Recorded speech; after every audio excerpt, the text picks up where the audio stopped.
Up until now, we haven't seen any flagship phones in North America with 7300 milliamps of battery. And we also haven't seen something with 165 hertz and like 16 gigs of RAM inside a flagship phone in North America. Well, OnePlus just did both of those and they did not stop there. Wait till you see this Frankenstein build that OnePlus has actually done here. My name is Tausif Hussain and I've had the OnePlus 15 for nearly a month now, and this isn't just another Android flagship phone. This is OnePlus declaring war on the entire industry. It was always me versus me, it was never me versus you. Misunderstood. Get up, had to beat those eyes. Got up and I beat those eyes. It's understood. It was always me versus me, it was never me versus you. And now I'm good. Wake up and I do my part. Wake up and I do my job just how I should. It was always me versus me, it was never me. So before we dig deeper into this, let's talk about what you're actually getting for your money, which is $899 for the base spec and $999 for the maxed out model. In the box, you get the phone, obviously, an 80-watt charger, yes, included charging brick here. Apple and Samsung, take some notes here. USB-C cable, SIM ejector tool. Now, traditionally, OnePlus will also include a case inside the box. This year, we did not have one. However, they did include their screen protector, which I did take off, but it's nice to have a screen protector right out of the box. Okay, so first impressions, this does not feel like a OnePlus phone at all. And I mean that in both good and bad ways. Like, gone is the traditional curved display that we're used to, right? You see how like with the 13, we had it curved. Now we have everything is squared off. I for one am a fan that I don't like that curved display because I like the nice squared off edges. It just looks a lot cleaner, proportional, and more uniform to me. I just enjoy using it better. Now, another thing that is gone this year is the Hasselblad, which gave it more unique colors and a more unique look. This year, we have none of that. Hasselblad partnership gone. I am kind of disappointed about that, but more on that later. So what we are getting instead this year is a completely flat design on all sides. Honestly, I absolutely dig it. Dare I say it's one of the more handsome phones that I've actually reviewed this year. Another thing, the materials. I gotta say, man, when you actually feel this phone, you're gonna be like, what on earth material is that? Because this thing feels incredible. It's not aluminum, it's not glass. It's something called micro arc oxidation finish. It's like this finish that OnePlus is saying is stronger than even titanium that they're using on this phone, which is good. So if you do drop it or anything like that and you don't have a case on and whatnot, it should probably provide a little better protection.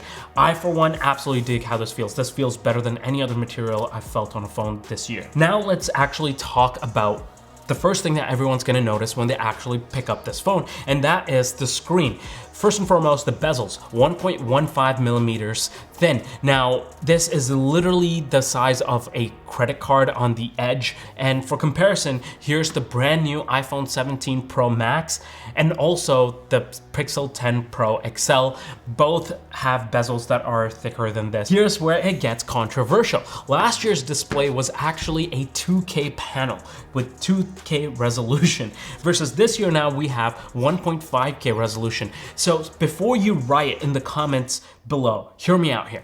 Now, they did this for a very specific reason, okay? So this phone now, the OnePlus 15, has 165 hertz refresh rate. Now, when I asked OnePlus why they couldn't do the 2K with 165 hertz panel, they said it simply just doesn't exist. Even the 165 hertz panel with the 1.5K display, they're the only phone on the market right now, at least in North America that I know of, that is able to do that, that has sourced that kind of panel. There's no other phone right now that is offering you 165 hertz. So in order to do that, they had to accept the 1.5K. I'm sure if the 2K panel was available, they would have probably slapped that in there too. Now let's talk about actual experience, because do you find a difference between the 120 hertz and the 165 hertz?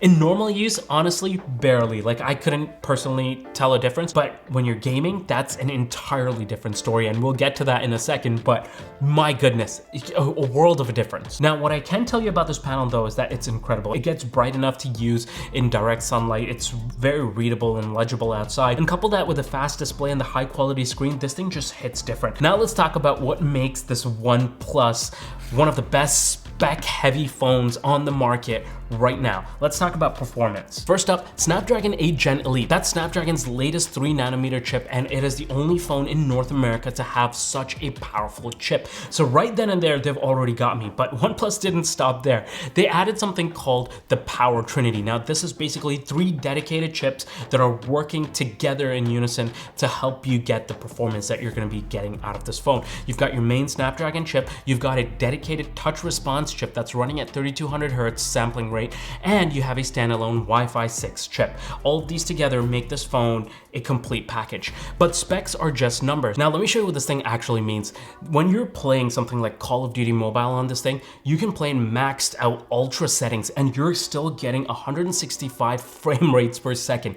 And it's not just like hitting 165, it literally stays at 165 while you're playing. Now, how is OnePlus actually doing this? Well, they have the 3 innovations that I mentioned, but they're also doing a lot of cooling. Like, you could play for a long time and this phone won't really get warm. I think OnePlus have cooked with this one. Well, I guess not cooked, but chilled. Dad joke. Now, what this means for you guys is if you guys are gamers, this thing is not gonna throttle on you at all. It's not gonna get hot. It's not gonna heat up and feel like it's on fire. And you're gonna be able to game for long with excellent FPS and everything. So this is genuinely probably one of the best gaming phones out there on the market right now. Now, another innovation that they've done with this phone is now you have 16 gigs of RAM, not 12 like most other flagships on the market right now, 16. But they didn't stop there. Remember I told you that one thing that many people are not mentioning? So here's what they've done with this phone. This thing is genius, okay? You can actually plug in a charger now while gaming and have something called bypass charging, where when you plug it into the battery power, the power goes directly to the processor and completely skips charging the battery. What ends up happening traditionally is once you start playing games and stuff that are graphics heavy on your phone's going to start using up a lot of that battery and it's gonna start getting warm. Now, when you plug it into the wall, then it's charging that battery and then that battery powers your processor, graphics, and all of that stuff. So that entire process makes the battery get really hot because it's both receiving input and output, and also it will start throttling your performance on the actual game. With bypass charging, you're just skipping that battery entirely, thus resulting in a much cooler phone if you wanted to play for a long period of time. This is great. No battery degradation, no heat from charging, just pure sustained performance. Okay, now speaking of charging and all of that stuff, let's talk about battery. Now, if all of this was not enough in terms of specs, OnePlus went further and basically did something I have not seen on a phone ever. They added a 7300 milliamps battery. Now let me put that into perspective, okay? The iPhone 17 Pro Max has 5088 milliamps of battery. The S25 Ultra from Samsung has 5000 milliamps of battery. Pixel 10 Pro XL has 5200 milliamps of battery. The OnePlus 15, 7300 milliamps. That is actually insane. And this battery isn't just bigger. It's got a different technology inside. It's one that is more futuristic. It's got a silicon carbon battery with 15% silicon content. OnePlus says it will retain 80% battery health in like 4 years even. In my testing, this thing got 2 full days of normal usage, 1.5 days of heavy usage, including gaming, video recording, and all of that stuff. These are specs that I've not seen on any other phone before that I've had. The battery on this thing is absolutely absurd. But they didn't just stop there. Even the charging on this thing is supercharged. 80 watts of wired charging with the included brick, by the way. 50 watts of wireless charging. Now, for comparison, the iPhone 17 Pro Max, this will do 40 watts of wired charging compared to the 80, and it will do 15 compared to the 50 watts of wireless charging. So all in all, I think OnePlus is absolutely cooked here when it comes to battery charging and that whole package. But let's now dig into some of the points where some people might take a little bit of pause with the OnePlus device. The elephant in the room here is that the camera system has now dropped Hasselblad. After 4 years of a successful partnership, now they're going their separate ways, and OnePlus is going solo with something called the Detail Max engine instead. Now, was this a mistake? I don't know, let's find out. Let's first talk about the hardware. This has a triple 50 megapixel camera setup. The main sensor is actually bigger than the OnePlus 13 from last year, and it's got the Sony IMX906 sensor. The ultra wide stays at 50 megapixels, and the telephoto also still has 50 megapixel, but now with a 3.5x optical zoom instead of the 3x. In daylight, these photos come out pretty great. The Detail Max engine seems to be focused on one thing, more natural colors. So no more of that aggressive Hasselblad Hasselblad processing that some people have learned to love and some people might not have liked as much. Portrait mode also has been completely reworked here. The subject separation is pretty clean, it works pretty well. The zoom is where things get a little bit interesting. The 3.5x optical zoom works decently. It's got 7x hybrid zoom and, brace yourself, 120x digital zoom, okay? And this thing also has AI upscaling similar to what the Pixel 10 Pro XL is doing here.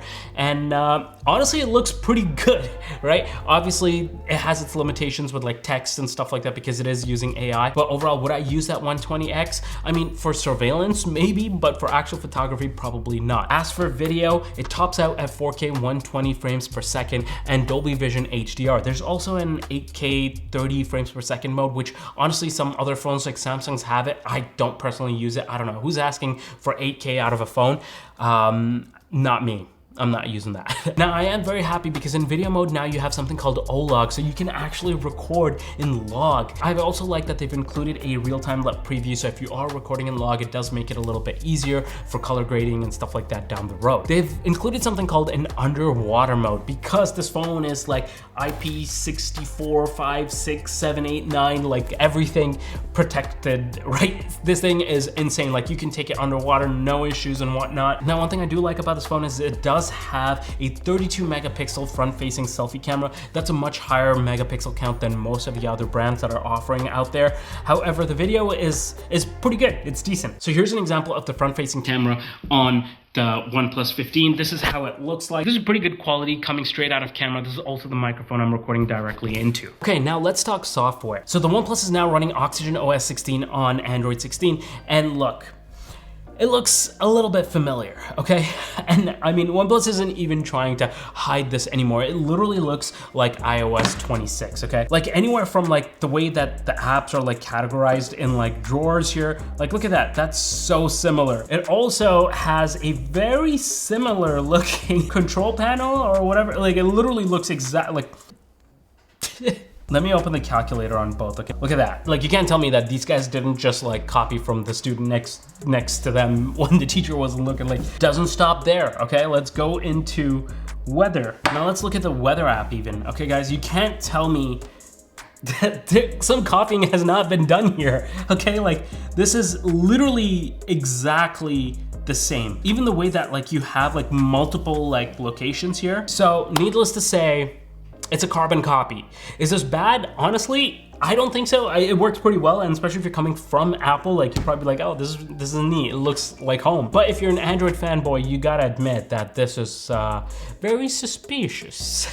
Now, another big addition here, of course, is the Plus Mind, OnePlus's AI system that's integrated with Gemini. I love how OnePlus does everything naturally Google. Honestly, at this point, it might even be a better version of stock Android than stock Android Pixel, because like same thing, like when I press and hold, you still get Google Gemini, right? And you can go ahead and set it up just the way that you would on like a Pixel phone. Oh, another thing that they kind of copied is this OnePlus button. I think they call it like the plus button or something, but it's like a button that you can use to like toggle something. I have set it to like vibrate and silent. Literally looks like, you're telling me this isn't like similar, right? Like, I don't know, they just like zoomed in a little bit. Like there's not much difference here. Now I will say that plus key is very handy to jump into something like Mindspace here, okay? Now this is how OnePlus basically uses their software just plugged in directly overlay, and you can do things like take voice memos, you can do things like take screenshots and kind of ask questions about it, or even make like mind maps and all sorts of different things. You can activate the AI writer and generate social media captions, emails, use the AI recorder to transcribe meetings and stuff that you have with speaker identification. So tons of different stuff that you can do here. But another killer feature here to note is O Connect. Now with your OnePlus, you can actually sync it with Windows, Mac, and get this, even an Apple Watch. Okay, so now let's bring this all together and kind of share with you guys what my real world experience has been from using this phone. The good, this phone is fast, not just benchmark fast, like everything you do on this is fast. Apps open instantly, multitasking is flawless, that 165 Hz display makes even scrolling through Twitter feel premium. Now, battery life on this also is an absolute game changer. Like I don't need to carry any power bank or any other MagSafe accessories or anything like that. I don't have battery anxiety at all with this phone. I can go through an entire day, no issues with like heavy power usage. The bypass charging for gaming on this is legitimately innovative and a game changer if you are a mobile gamer as well. And the 16 gigs of RAM, like honestly, this phone, like it just everything is just so well put together, the way it feels and the materials and everything as well. Now, the not so good. Honestly, this was very tough for me to come up with personally, but I'm gonna have to say some of the things that are not so good for me personally is the camera set on this, okay? As a professional user that relies on my cameras quite heavily, it doesn't have that just bring it with you and forget it feeling that I get with the iPhone. But honestly, for 90% of the people out there that are not looking for professional level camera work or just looking for like a photo that works and looks really nicely to take photos of their day-to-day life, their family and friends and whatnot, this will do more than just fine. Now, another thing I will say here, some people might have actually preferred the alert slider that we had in prior years here with the OnePlus 13, where you can actually kind of just slide and just by feel know whether your phone's on silent or not, or if you've toggled something or not. But this year now with this plus key, this you'll kind of get used to, I guess, and it's much more customizable, so I do dig it. The last con, I could probably, if I'm like really picking here, I could say that Oxygen OS 16, while smooth, has kind of lost its identity, even the phone as a whole. It's much more iOS-like now, and for better or for worse, I don't know if that makes you happy. Me personally it does, because I love iPhones. Let's talk about competition and value before we conclude on this whole thing here. So for $899, you're basically getting 12 gigs of RAM and 256 gigabytes of storage. For $999, which is the model that I personally have, you get the maxed out model, 16 gigs of RAM and 512 gigabytes of storage. Now, comparatively on the market, the iPhone 17 Pro Max starts at $1199. The Samsung S25 Ultra starts at $1299. And the Google Pixel 10 Pro XL also starts at $1199. So basically, for less money than all of those other phones, you're getting a bigger battery, faster charging, more RAM, higher refresh rate, and a charger in the box to tie the bow on the whole thing. Okay, conclusion. The OnePlus 15 is a phone of contradictions of sorts. It's the most powerful OnePlus phone that OnePlus has ever made, but it's lost some of its soul in the process. However, I will say, for better or for worse, I personally am a fan. So who should actually buy this phone? Number one, if you are a mobile gamer, this is the best phone on the market you can buy right now, period. If you want flagship performance without flagship level pricing, this is the phone for you. If you're tired of carrying chargers and power banks, or you are a heavy traveler, you like the Android ecosystem, then this is your answer again, because the battery life is just insane on this. Now, who should actually skip the OnePlus 15? If you loved the original OnePlus for being different, the alert slider, the unique design and whatnot, then you might be a little bit disappointed with this. Also, if you do need the best cameras in the business, then the Pixel 10 Pro XL or maybe the iPhone 17 Pro are still probably better options if you're into video. If you're deep in the Apple ecosystem, well, you probably weren't considering the OnePlus 15 anyways, so that kind of makes your decision there. Okay, so the OnePlus isn't trying to be the best at everything. It's trying to be the best at what matters to most people: battery life, performance, and value. And at that, I think this thing is a resounding success, and I can recommend this wholeheartedly. Now, if you found this video beneficial, I would really appreciate if you dropped a subscription to my channel. This video is probably not as lifestyle-y as I'd hoped it to be. I usually like traveling with the phone and doing day in the life and whatnot, but a little under the weather if you could tell by the voice. But yeah, if you do like that kind of stuff, then check out one of these two videos over here. I'd appreciate a like and a subscription again, and I will see you in one of these two videos here.